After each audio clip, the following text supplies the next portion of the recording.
Selamat pagi, Bapak Ibu, Saudara-saudara, jemaat Tuhan yang Tuhan kasihi dimanapun saudara berada.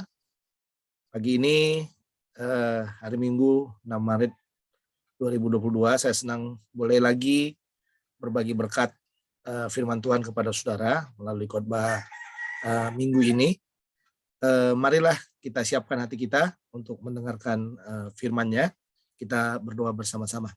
Bapa dalam surga, kami memuji Engkau, terima kasih anugerah rahmat, kekuatan yang Kau sudah berikan kepada kami semuanya. Kami mau mendengarkan firman-Mu, kiranya Roh-Mu bersama-sama dengan kami, bersama-sama dengan hamba yang akan menjelaskan, dan juga saudara-saudara yang akan mendengarkan. Tolong kami semuanya, dalam Kristus Tuhan kami sudah berdoa. Amin. Mari Bapak Ibu kita membuka Alkitab kita dari Lukas pasal 4 ayat 1 sampai dengan 13. Sekali lagi Lukas pasal yang keempat ayat 1 sampai 13, demikian firman Tuhan. Yesus yang penuh dengan Roh Kudus kembali dari Sungai Yordan, lalu dibawa oleh Roh Kudus ke padang gurun. Di situ ia tinggal 40 hari lamanya dan dicoba iblis. Selama di situ ia tidak makan apa-apa dan sesudah waktu itu ia lapar. Lalu berkatalah iblis kepadanya, "Jika engkau anak Allah, suruhlah batu ini menjadi roti." Jawab Yesus kepadanya, "Ada tertulis, manusia hidup bukan dari roti saja." Kemudian dia membawa Yesus ke suatu tempat yang tinggi dan dalam sekejap mata ia memperlihatkan kepadanya semua kerajaan dunia. Kata iblis kepadanya, "Segala kuasa itu serta kemuliaannya akan kuberikan kepadamu, sebab semuanya itu telah diserahkan kepadaku dan aku memberikannya kepada siapa saja yang kukehendaki. Jadi jikalau engkau menyembah aku, seluruhnya itu adalah akan menjadi milikmu." Tetapi Yesus berkata kepadanya, "Ada tertulis engkau harus menyembah Tuhan Allahmu dan hanya kepada Dia sajalah engkau berbakti." Kemudian ia membawa Yesus ke Yerusalem dan menempatkan dia di bubungan bait Allah. Lalu berkata kepadanya, "Jika engkau anak Allah, jatuhkanlah dirimu dari sini ke bawah. Sebab ada tertulis mengenai engkau, ia memerintahkan malaikat-malaikatnya untuk melindungi engkau. Dan mereka akan menatang engkau di atas tangannya, supaya kakimu jangan terantuk kepada batu." Yesus menjawabnya, katanya, "Ada firman, jangan engkau mencobai Tuhan Allahmu." Sesudah iblis mengakhiri semua pencobaan itu, ia mundur daripadanya dan menunggu waktu yang baik. Bapak Ibu, saudara-saudara yang dikasih oleh Tuhan, tema minggu ini di Minggu Prapaskah yang pertama dalam kalender gereja, tema kita adalah makan, kuasa, harta, dan pamer iman adalah godaan melawan Allah. Sekali lagi, makan, kuasa, harta, dan pamer iman adalah godaan melawan Allah. Bapak Ibu, saudara-saudara yang Tuhan Yesus kasihi, saya pernah membaca buku dari Peter Wagner, Peter Wagner, dalam bukunya yang berjudul Berdoa dengan Kuasa. Dalam buku itu dia menyebutkan demikian, ada 3 area utama katanya dalam sebuah pemetaan rohani, yaitu dia katakan sejarah, lalu jasmani, dan juga rohani. Nah, sejarah berkaitan dengan latar belakang yang mempengaruhi berdirinya satu tempat. Jadi, satu tempat itu pasti ada sejarahnya, mengapa itu berdiri. Nah, lalu jasmani itu berkaitan dengan jejak-jejak samaran kaki iblis yang mempengaruhi satu tempat. Nah, contohnya kalau saudara melihat logo-logo satu daerah itu pasti mencerminkan ada maksud tertentu, ada kekuatan tertentu yang sadar atau tidak disadari, sebenarnya di sana ada samaran dari kaki iblis yang mempengaruhi satu tempat. Nah, lalu kalau hal-hal yang ketiga yaitu hal rohani berkaitan dengan kekuatan roh jahat yang mempengaruhi suatu tempat. Jadi sadar atau tidak sadar, kita harus menyadari bahwa satu tempat itu ada roh teritorial katanya. Dalam bukunya Peter Wagner, dia mengajarkan tentang roh teritorial yang mengikat satu tempat, satu daerah. Nah, apapun itu saudara, dari 3 area yang ditemukan di dalam satu tempat, dikatakan seringkali kita menemukan judul khotbah hari ini. Di dalamnya pasti ada persoalan makan, kuasa, harta, dan juga yang disebut dengan pamer iman. Pamer iman. Kalau saudara melihat tempat-tempat tertentu di malam hari, apalagi kota-kota pengembangan, kota dalam kota itu, saudara bisa melihat kalau malam hari itu penuh dengan kuliner. Wah, itu dia. Mencerminkan bahwa memang makanan itu menjadi sesuatu hal yang dibutuhkan oleh seseorang dan orang selalu mengejar itu. Lalu kalau sudah melihat ya begitu banyaknya perkembangan ruko yang berkembang dan lain sebagainya. Nah, itu bicara apa? Bicara kuasa, bicara harta. Ya, kita tidak bisa memungkiri ya bahwa kuasa harta itu perlu nggak? Ya perlu. Makan itu perlu nggak? Ya perlu.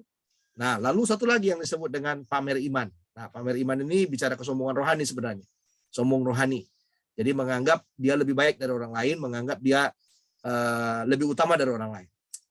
Boleh aja sih, sah-sah aja menurut saya kalau kita merasa lebih rohani dari orang lain, sah-sah saja menurut saya ya, menurut saya.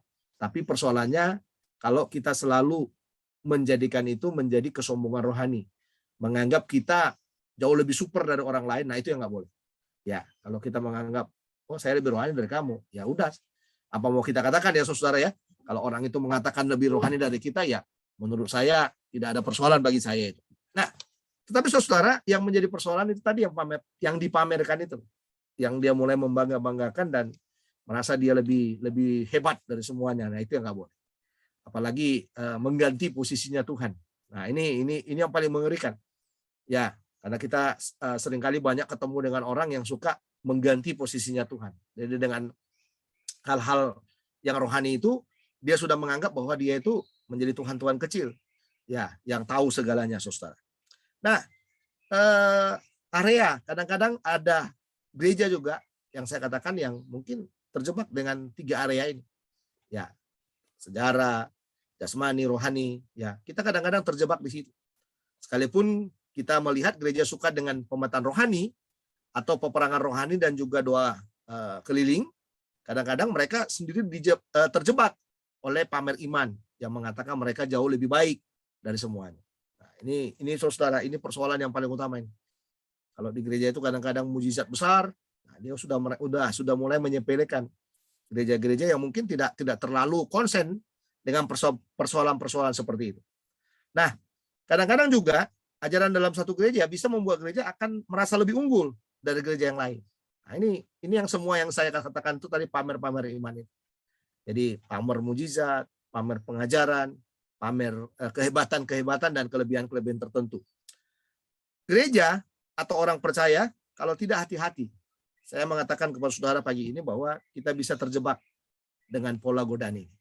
Nah, ini yang harus kita hindari, saudara.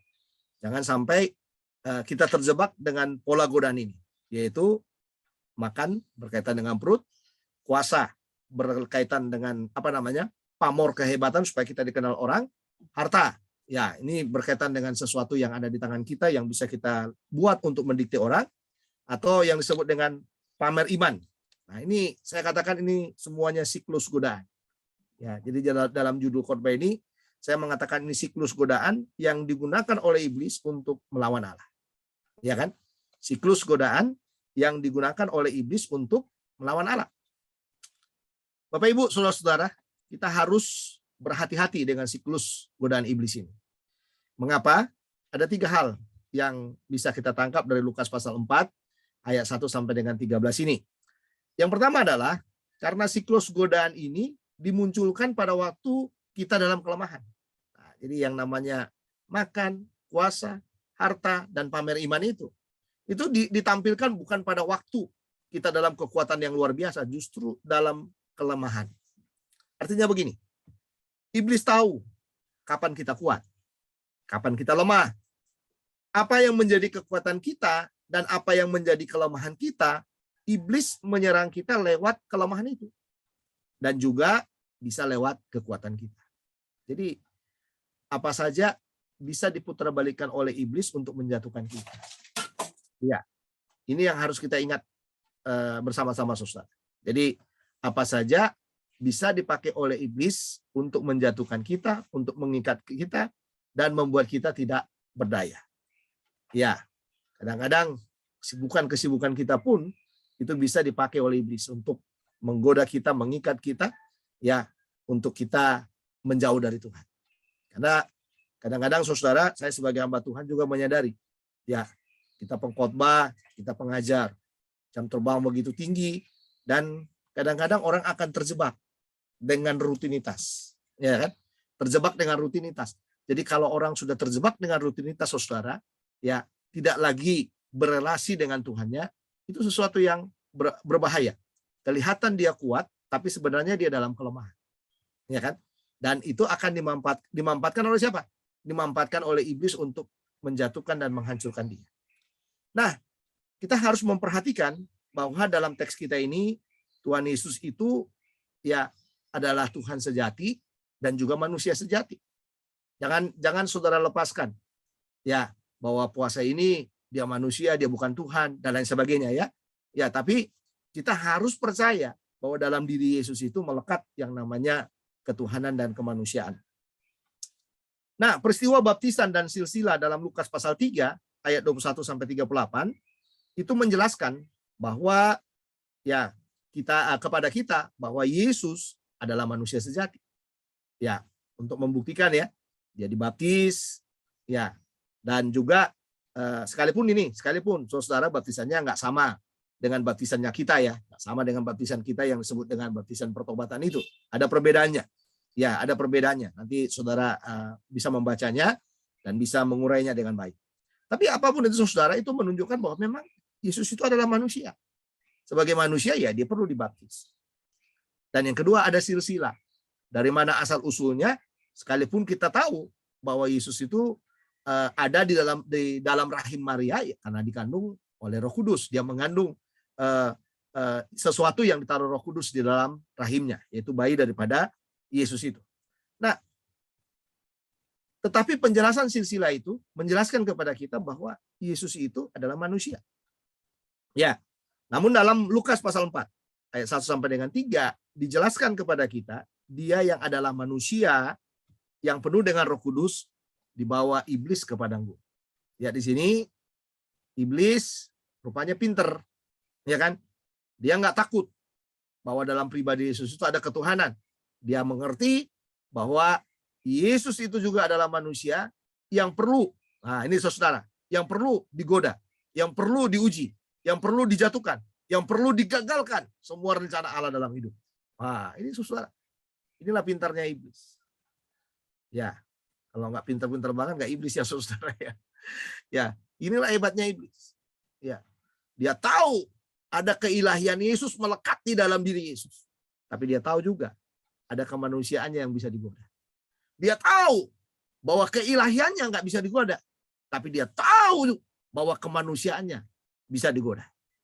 Nah, makanya dikatakan dalam bagian itu, di dalam Lukas pasal yang keempat ayat 1 sampai dengan 3 itu dijelaskan kepada kita, ya dia yang adalah manusia itu yang penuh dengan Roh Kudus dikatakan, dibawa oleh iblis ke padang gurun. Ya, dibawa iblis ke padang gurun. Nah, data, informasi dalam narasi kita dikatakan ia tinggal di padang gurun untuk dicoba iblis selama 40 hari. 40 hari itu enggak waktu yang singkat, 1 bulan 10 hari, saudara. Iya, sehari aja kita bisa jadi bulan-bulanan iblis, Yesus 40 hari di sana. Ini membuktikan bahwa Yesus itu jauh lebih unggul dari kita. Nah, secara rohani bisa kita tahu bahwa Yesus itu kuat karena ia sedang puasa. Iya, karena dia sedang berpuasa. Tetapi kita bisa melihat di sini bahwa dijelaskan kepada kita bahwa ia tidak makan apa-apa. Karena dia tidak makan apa-apa, itu membuat dia menjadi lapar. Dalam kondisi lapar inilah, iblis mulai menggunanya dengan siklus godaan ini. Siklus itu ingat baik-baik ya Bapak Ibu ya. Siklus godaan itu judul ini tadi, makan, puasa, harta, dan pamer iman itu. Jadi siklus godaan itulah yang dipakai oleh iblis. Untuk apa? Untuk mulai menggodai Tuhan Yesus yang sedang berpuasa itu. Iblis tahu bahwa Yesus lemah dan akan mudah digodain dengan berbagai tawaran karena lapar. Orang lapar itu saudara apa saja bisa kita lakukan untuk supaya kita bisa kenyang. Karena lapar itu kan mengurangi semua kekuatan kita. Ya, tetapi apakah Yesus tergoda? Ternyata kalau kita membaca 13 ayat tadi, dia tidak tergoda. Kenapa Yesus tidak tergoda? Ia kuat karena dia tahu kelemahan bukan menjadi dasar untuk tergoda. Justru kelemahan akan membuat kita menjadi kuat. Ya, saya masih ingat, atau kita masih ingat mungkin dengan apa yang dikatakan oleh Paulus waktu dia berdoa untuk sakitnya, ya, dan dia katakan sudah 3 kali aku berdoa untuk itu, tetapi Tuhan katakan cukuplah kasih karuniaku untukmu, karena justru dalam kelemahanmu, dalam kelemahannya itulah dia menjadi kuat. Dan ini harus kita sadari, saudara. Jangan selalu berkata, waduh saya lemah di sini, saya nggak kuat di posisi yang seperti ini, saya tergoda, ya, dan lain sebagainya. Ya, justru kita harus melihat kalau kita bersama dengan Tuhan, kelemahan itu menjadi kekuatan. Nah, ini yang nggak disadari oleh iblis. Yesus berpuasa, Yesus ada dalam situasi rohani yang sangat kuat sekali sebenarnya. Tapi iblis melihat lapar itu menjadi sebuah kelemahan. Sementara bagi Yesus, lapar itu adalah sebuah kekuatan. Ini yang nggak disadari. Dan kita harus melihat ini, saudara, dari sisi hidup kita yang benar, ya, bahwa jangan pernah berkata aku lemah, aku nggak mampu, aku nggak bisa berbuat sesuatu. Dan kita menganggap karena kita lemah, maka kita berkata begini, ya udahlah, apapun akan kubuat untuk membuktikan siapa saya. Itu juga salah, saudara.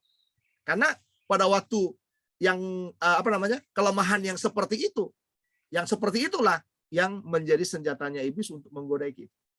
Contohnya begini, saudara lapar, apapun akan saya buat supaya saya bisa makan. Salah kan? Ya, saudara nggak punya kekuatan apa-apa, nggak punya kuasa. Lalu saudara berkata, apapun akan saya lakukan untuk membuktikan bahwa saya hebat. Salah. Ya, atau saudara miskin, nggak punya harta, nggak punya yang berlebihan. Lalu saudara bilang, apapun akan saya tempuh supaya saya punya harta.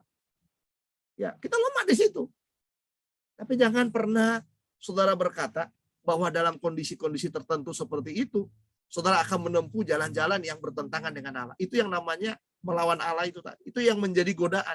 Kelemahan yang menjadikan godaan itu adalah kelemahan di mana kita berusaha keluar dari kelemahan itu dengan kekuatan kita sendiri, dengan kemampuan kita sendiri, dengan catatan kita sendiri, seolah-olah kita menganggap saya bisa, saya bisa, saya bisa. Nah, ini yang sering, saudara, yang sering salah. Karena selalu bilang saya bisa, saya bisa, saya bisa. Memotivasi diri tanpa Tuhan, itu sesuatu yang salah. Ya, memotivasi diri tanpa Tuhan itu adalah sesuatu yang salah. Atau memotivasi diri dengan kekuatan sendiri, saudara, itu membuat kita menjadi orang-orang yang lama-kelamaan menjadi ateis. Karena kita menganggap aku orang super, saya manusia super, saya kuat, saya bisa membuat apa saja, saya nggak perlu Tuhan, ya kan? Saya nggak perlu Tuhan dalam hidup kita. Itu jebakan-jebakan yang menjadi jebakannya setan yang kadang-kadang kita nggak sadar, ya kan? Ya, nggak sadar kita kadang-kadang. Kita jauh pun dari Tuhan, ya kita sudah mulai jauh karena kita melihat kekuatan, ya kita dipakai dengan luar biasa. Kita menganggap itu sebagai kekuatan, saudara. Padahal sebenarnya kita nggak tahu, nggak sadar bahwa kita sedang terjebak. Ya, terjebak dengan apa? Dengan itu tadi, dengan kaki-kakinya setan. Dan hati-hati dengan kaki-kakinya setan yang menjebak kita. Tidak selamanya kekuatan kita itu menjadi sesuatu yang bisa mempermuliakan Tuhan. Justru kelemahan kita itulah yang dipakai oleh Tuhan untuk menghadirkan Dia di sana. Karena dalam kelemahan kita, kita pasti masih bergantung kepada Tuhan. Tapi dalam kekuatan kita, kita tidak lagi bergantung kepada Tuhan. Dan kita harus bertobat dari situ. Dan kita tidak boleh mengatakan, saya hebat, saya tidak perlu siapa-siapa, saya bisa mengerjakan semua. Ya, begitu saudara. Ya, Bapak Ibu saudara yang kasih dalam Tuhan. Kita harus berhati-hati dengan siklus godaan ini, godaan iblis ini. Mengapa? Yang pertama tadi karena siklus godaan ini dimunculkan pada waktu kita dalam kelemahan. Yang kedua adalah karena tawaran dalam siklus godaan ini adalah jalan pintas menuju sukses. Makanya kita harus berhati-hati dengan siklus godaan ini. Sekali lagi, karena tawaran dalam siklus godaan ini adalah jalan pintas menuju sukses. Artinya apa? Yesus adalah Tuhan yang berkuasa atas apapun.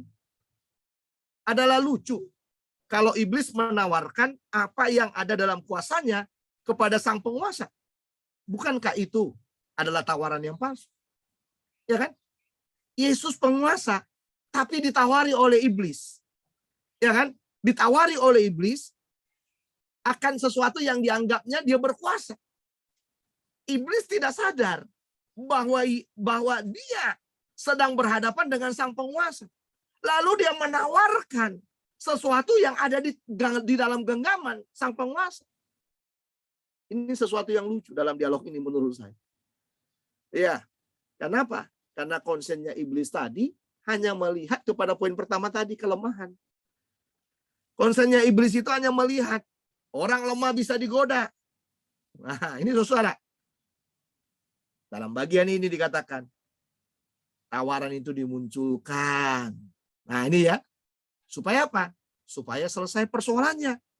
Makanya saya katakan tadi, tawaran dalam siklus godaan ini adalah jalan pintas menuju sukses. Jadi siklus godaan itu ada tawaran dan itulah yang selalu saya yakini menjadi jalan pintas menuju sukses. Apakah jalan pintas itu sesuatu yang mempermuliakan Tuhan? Saya rasa tidak. Semua tawaran iblis sifatnya adalah jalan pintas. Dan di mana-mana kita ketemu dengan yang namanya jalan pintas.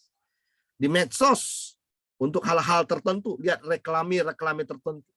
Ya, semua jalan pintas. Bayangin untuk iklan pinjam meminjam, saudara. Ditaruh iklannya. Orang yang sedang pacaran. Ngajak pacarnya makan atau ngajak pacarnya membeli sesuatu. Lalu suatu ketika dalam mau membayar, tiba-tiba dia nggak punya uang untuk membayar. Lalu dengan mudah dia bilang begini, aduh nggak ada uang. Sedikit dihina. Tapi 3 menit berikutnya, saudara, sudah muncul uangnya. Dan dengan bangga iklan itu mengatakan, nah ini lihat nih jalan pintas yang sangat berbahaya itu, saudara. Dengan bangga iklan itu mengatakan, ya dalam waktu sekian kita bisa dapat pinjaman sekian dan kita mudah untuk melakukan. Bukankah itu jalan pintas? Anda tahu nggak? Kalau itu kita lakukan itu akan menjebak kita. Anda tahu nggak? Kalau itu tidak bisa kita kembalikan, itu akan menghancurkan anak cucu kita. Ya kan? Akan menghancurkan anak cucu kita. Iblis paling pintar menawarkan jalan pintas. Jalan cepat dan jalan terburu-buru. Ini jalannya iblis itu. Sekali lagi saudara, iblis paling pintar menawarkan jalan pintas, jalan cepat, dan jalan terburu-buru. Iblis itu suka dengan yang instan. Ya kan? Semua instan. Semua instan, saudara. Ya, iblis paling senang. Tuhan Yesus sang penguasa segala sesuatu tidak pernah menawarkan jalan pintas. Yang mau kita meraih sesuatu dengan perjuangan, dengan susah payah, dan mendapatkannya dalam waktu. Sekali lagi, ia mau kita meraih sesuatu dengan perjuangan, dengan susah payah, dan mendapatkannya pada waktu. Ini bukan waktu kita. Makanya belajarlah menabur. Belajarlah dalam hidup ini, saudara, tetap konsisten dengan Tuhan. Jadi jangan lelah. Makanya ada lagu bilang kan, jangan lelah bekerja di ladangnya Tuhan. Nah, itu dia. Kalau orang sudah menjadi lelah, saudara, apa yang terjadi? Putus asa, depresi dia. Ya, kenapa kalau saudara melihat siklus perceraian dalam keluarga itu makin besar? Karena apa? Lelah. Karena orang itu ada dalam lingkaran-lingkaran itu saja, dia lelah. Dengan alasan-alasan tertentu dia akan mengatakan, wah saya akan memulai yang baru lah. Lebih bagus saya memulai yang baru, katanya gitu. Apakah dengan memulai yang baru masalahnya akan akan menjadi selesai? Tidak. Justru dalam memulai yang baru akan muncul masalah baru. Pada waktu ada masalah baru itu, saudara, di sanalah nggak kuat lagi. Ya, jalan lagi. Saya mau memulai yang baru. Semuanya orang selalu suka dengan kata-kata memulai yang baru. Padahal dengan memulai yang baru, dia memunculkan masalah yang baru. Tapi jangan juga katakan, ya udah kayak gini hidup, mau apa lagi? Ini juga sesuatu hal yang nggak bisa dibanggakan dalam hidup. Kalau kita katakan, wah mau apa lagi? Seolah-olah Tuhan tuh nggak mampu mengubah kita sesuatu. Dan kita itu tadi betah dengan siklusnya kita, betah dengan jalan-jalan pintas yang kita buat. Nah ini contohnya, lapar, Yesus lapar. Iblis mau nih jalan pintasnya, rubah batu ini menjadi roti. Lihat di sana. Karena apa? Karena iblis berkata, kamu kan punya kuasa. Kamu kan anak Allah. Kamu kan Tuhan. Rubah roti ini, rubah batu ini menjadi roti. Saudara, itu jalan pintas. Masa lapar menghalalkan semua cara. Iya, jadi saya ingat tuh. Dukun keluar dari gunung, nggak punya uang. Ya, dia merubah apa? Merubah daun menjadi uang. Supaya dia bisa makan. Saudara. Sekilas terlihat bahwa orang itu menerima uang. Padahal dia merubah daun menjadi uang.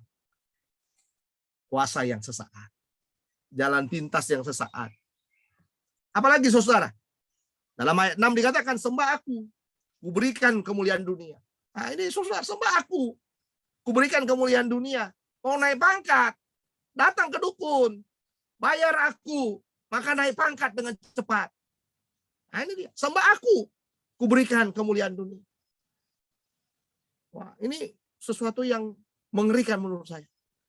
Dan orang kadang-kadang nggak sadar juga dia terjebak dengan penyembahan-penyembahan seperti ini. Pada waktu kita terikat dengan prinsip-prinsip dunia, sama dengan dunia, gaya hidup dunia, gaya hidup orang-orang di sekitar kita, sebenarnya itu sama dengan penyembahan-penyembahan baru yang sedang kita buat. Sembah aku, kuberikan kemuliaan dunia. Apalagi saudara, demo kuasa yang tidak pada tempat. Ya, dalam ayat kita dikatakan jatuhkan dirimu dari atas. Iblis pintar, ada tertulis mengenai engkau. Kalau engkau melemparkan dirimu dari atas, malaikat-malaikat itu akan menantang engkau. Kelihatan rohani, saudara. Padahal sebenarnya itu sudah merusak seluruh hidup. Ya enggak?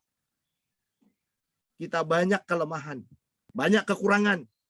Tetapi janganlah gunakan ya yang dikatakan apa saudara? Yang dikatakan jalan pintas untuk menyelesaikan masalah kita. Ya, untuk menyelesaikan masalah kita. Kita perlu terbuka dengan Tuhan atas semua kelemahan atau kekurangan kita. Jadi jangan saudara kita menutupi kelemahan dan kekurangan. Apalagi kita orang sekarang kan saudara-saudara apa itu istilahnya? Curhat sana sini yang membuat dia sebenarnya sedang dijebak dengan banyak hal yang sedang membuat dia terikat di sana. Makanya dikatakan kita perlu terbuka dengan Tuhan atas semua kelemahan dan kekurangan. Jadi jangan pernah apa? Jangan pernah bangga. Ya, jangan pernah bangga dengan kelemahan yang saudara bisa selesaikan dengan kekuatan. Jangan bangga dengan kekurangan dan saudara katakan, kan saya bisa selesaikan. Bertobatlah. Saudara perlu menyelesaikannya bersama dengan Tuhan. Bapak Ibu Saudara, tawaran dalam siklus godaan ini adalah jalan pintas menuju sukses. Kita tahu Abraham pernah menempuh jalan pintas. Waktu dia lapar, dia lari ke Mesir. Dia tidak sadar untuk menyelesaikan persoalan. Orang yang suka jalan pintas semua menghalalkan semua cara. Istri pun yang benar-benar istri dianggap adik. Oh, ngomong sama mereka ya, bahwa kamu istriku, jangan pernah bahwa kamu itu adalah saudaraku. Jangan pernah bilang kamu itu istri. Harapannya dia menjadikan istrinya jadi tumbal. Tumbal apa? Tumbal kekayaan, makanya harta. Lihat ending dari sini, saudara. Dia mendapatkan banyak harta di sana. Apakah dengan cara seperti itu kita bisa melihat bahwa ini adalah sebuah sukses? Itu adalah godaan yang melawan Allah. Yang ketiga, yang terakhir saudara, ya. Yang terakhir, ya, kita harus berhati-hati dengan siklus godaan iblis ini. Mengapa? Yang pertama, karena siklus godaan ini dimunculkan pada waktu kita dalam kelemahan. Yang kedua, karena tawaran dalam siklus godaan ini adalah jalan pintas menuju sukses. Lalu yang terakhir adalah karena siklus godaan hanya bisa dilawan dengan firman Allah. Nah, ini dia. Makanya kita diminta apa? Diminta berhati-hati. Ya, artinya apa? Kita tidak punya kekuatan fisik untuk melawan iblis. Kekuatan kita hanya ada di dalam firman-Nya. Oleh karena firman Allah adalah pedang roh yang dapat kita pergunakan. Nah, lihat di sini, kata ada tertulis ditemukan dalam ayat 4:8. Yang nanti kata ada tertulis itu mengarahkan kita kepada firman. 2 kali Yesus menggunakan kata ada tertulis, lalu 1 kali dia menggunakan dalam ayat 8, dalam ayat 12, Dalam ayat 12 kata ada firman. menunjukkan kepada kita bahwa Tuhan Yesus sangatlah kuat dalam menggunakan pedang roh, pedang firman itu. Dan kita juga harus kuat dengan pedang roh itu. Jadi jangan hanya sekadar baca firman, tapi renungkan firman. Jangan sekadar merenungkan firman, tapi gunakan firman itu untuk melawan kekuatan daripada iblis. Firman menyatakan bahwa manusia bukan hidup dari roti saja. Nah, itu dia. Ada tertulis bahwa manusia tidak hidup dari roti saja. Itu godaannya udah besar. Karena dia katakan pasti dimakan nih, katanya gitu. Godaannya besar. Tapi Yesus menjawab dengan kata, ada tertulis. Lalu yang berikutnya, firman menyatakan bahwa hanya Allah yang disembah dan kepadanya kita berbakti. Nah, ini dia. Iblis tahu firman bahwa Tuhan Yesus punya kuasa. Tetapi Tuhan Yesus menjawab dengan, jangan engkau mencobai Tuhan Allah. Ya kan? Ada firman loh Yesus. Nah ini kan. Ada firman loh Yesus. Firmannya apa? Coba jatuhkan dirimu. Kan ada tertulis mengenai engkau. Ada firman mengenai engkau. Ada tertulis mengenai engkau. Nanti malaikat-malaikat akan datang mendatangi engkau. Tapi Tuhan jawab dengan sederhana. Jangan engkau mencobai Tuhan Allah. Jadi hal ini menegaskan kepada kita bahwa Tuhan Yesus menjadikan firman itu menjadi apa? Menjadi pedang roh yang mampu mematahkan siklus godaan itu. Jadi firman itu dipakai oleh Tuhan. Untuk apa? Untuk melawan serangan demi serangan dari setan ini. Yesus ada dalam peperangan rohani di sini. Inilah peperangan rohani yang sesungguhnya. Kadang-kadang kita mengatakan nggak ada peperangan rohani. Inilah peperangan rohani. Peperangan rohani itu adalah sesuatu yang kita yang kita perjuangkan. Bagaimana kita bisa keluar dengan kekuatan Tuhan dari godaan demi godaan yang ada. Itu peperangan rohani, susah. Jadi gampang kan? Gampang nggak? Kalau kita mau cepat lepas jalan pintas tadi, oh gampang. Robah roti, robah. Gak usah pakai firman, ikutin aja maunya. Tapi ingat baik-baik, pada waktu kita mengikutinya, kita menang apa kalah? Kita kalah. Jadi marilah kita belajar dalam hidup kita ini, saudara. Bukan lagi menjadi orang, menjadi orang yang saya katakan kepada saudara, yang mengandalkan kekuatannya melawan godaan. Pakai firman. Saya bergumul. Akhir-akhir ini banyak bergumul ya, saudara. Ya, tapi saya pakai firman. Saya mulai membaca firman. Tidak banyak, pasal-pasal yang saya baca tidak banyak. Tapi ada ayat-ayat tertentu yang saya yakin dalam pimpinan Roh Kudus itu ditaruh dalam hati saya. Saya coba merenungkan firman itu, coba meyakini firman itu, dan coba melawan. Muncul nggak godaannya? Muncul lagi, macam-macam muncul di kepala kita. Yang kadang-kadang membuat kita mulai nggak betah, mulai nggak mampu menghadapinya. Tapi muncul lagi firman, lawan lagi dengan firman.